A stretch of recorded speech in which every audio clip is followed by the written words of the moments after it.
Hello and welcome to Real Estate Talk Live on MeCo TV. My name is Sadat.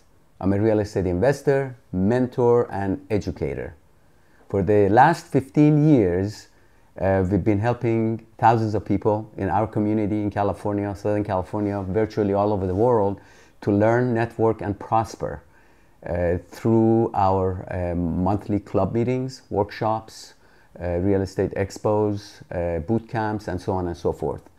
So happy to have you with us. I believe that real estate is the fantastic vehicle for achieving financial independence. And our plan is to have people that have achieved financial independence on this program so that you can learn from them and be able to achieve the same exact thing. As the saying goes, success leaves clues. And once you hear and understand what the successful people do and have done in this business, then you're going to be able to follow the clues to achieve the same results. Speaking of results, I've got a great guest, a friend of mine over here, a special guest for you. His name is Sensei.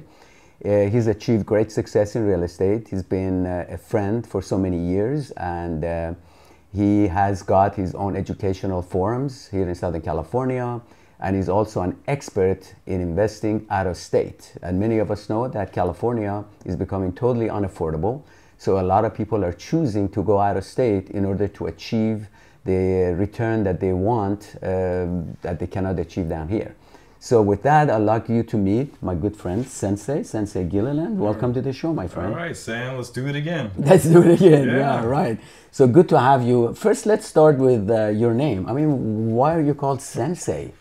Well, long story short, I've been in martial arts my whole life, and as a young teenager, I was always instructing the children's classes and also the adult classes.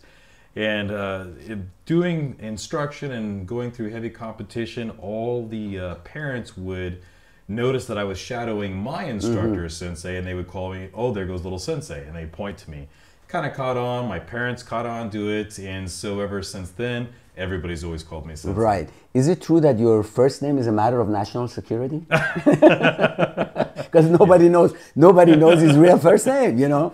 And so I'm glad that you're on the show. I know you've been doing fantastic, a fantastic job of educating people here. Thanks. So many students that I know that have graduated from your classes. My guest, as a matter of fact, last week, Taylor, she had been into your classes, learned a lot from you. Right. So I wanted you to be here to tell us a little bit about how did you create that bridge from being in martial arts into all of a sudden becoming a real estate investor? Yeah, I'll be honest, it wasn't planned. I was opening up martial arts schools right out of high school, well, a year out of high school. In fact, we're going to be celebrating 30 years next week. And with that, the martial arts programs are always late afternoon, early evening. Right. And I had my days free, and I knew that I got to do something that's more productive during my morning and daytime. And there was other ventures that I wanted to pursue and build up my income for a solid retirement. Right. So I was actually looking at coin-op car washes. Right. Another residual passive business where they're open 24/7. You hire a senior citizen that wants to work a couple days a week to clean up and collect the coins, and I thought that would be a perfect business for me. But what ended up happening is when I was looking at the business, I understood the business concept, but I didn't understand the real estate side. Leasing, build a suit, own land, zoning. I had no clue. But here's what I learned, Sam. I learned that real estate controls all businesses. Every business out there is controlled by real estate.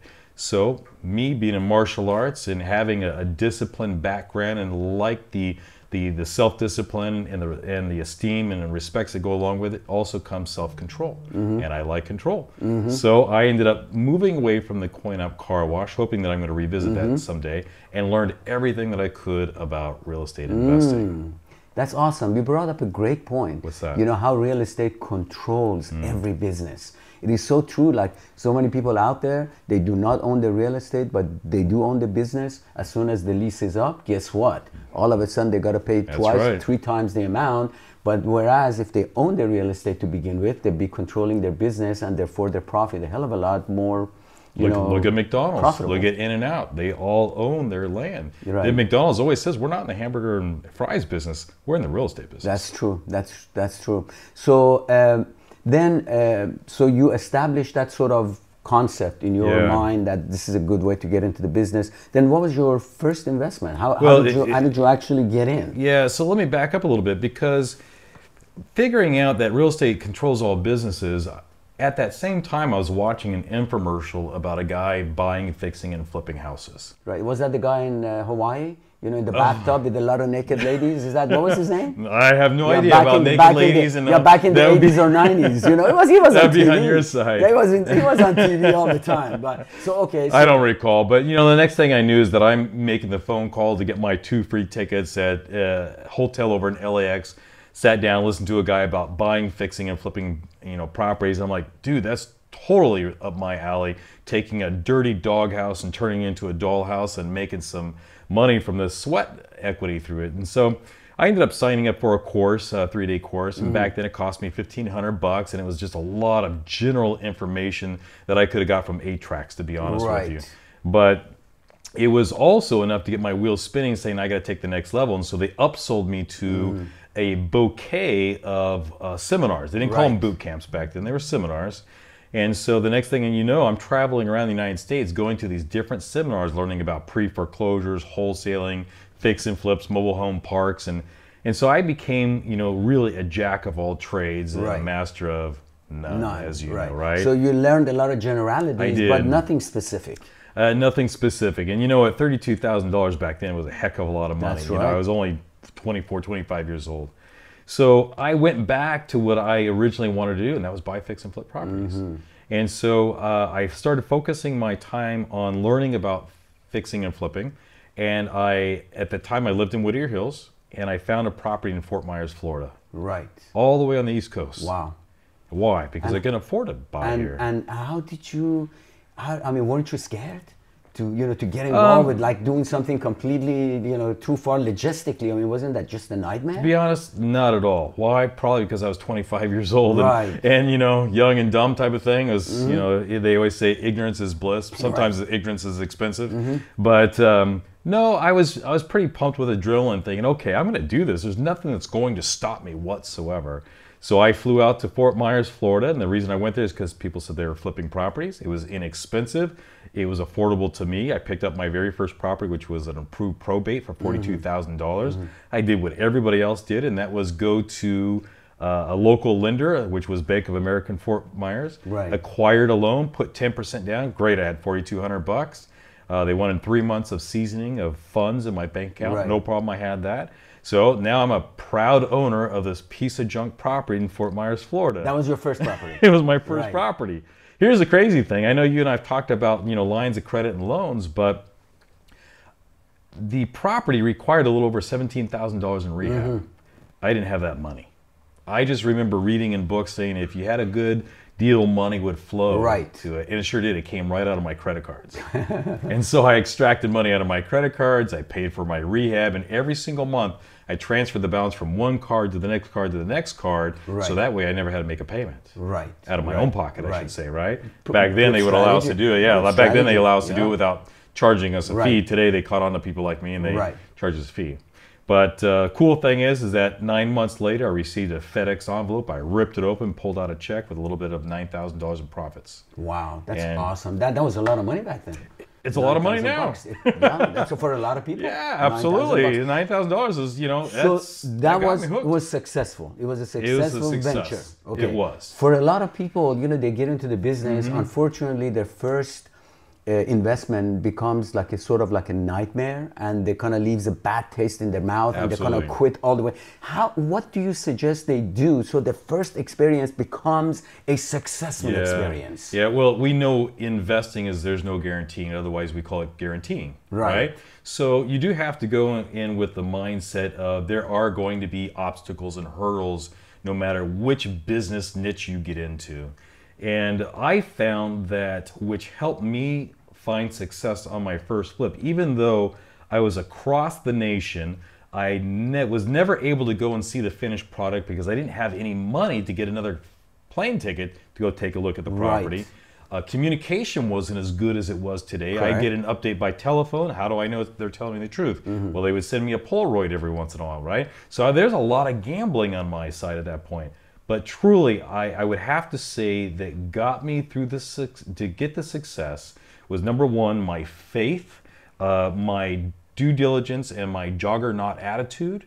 And three, having a team on my side. I could not do it by myself. Right, correct. And how did you choose the team? Was it somebody that you just, I mean, it's not like today where you just look at the Angie's list and all of a sudden you got a whole bunch of people, you know, that you can find fixer. Did you ask for a referral or something? I definitely asked for referrals. So, you know, remember back then in 1995 doing this first deal, I'm a beginner.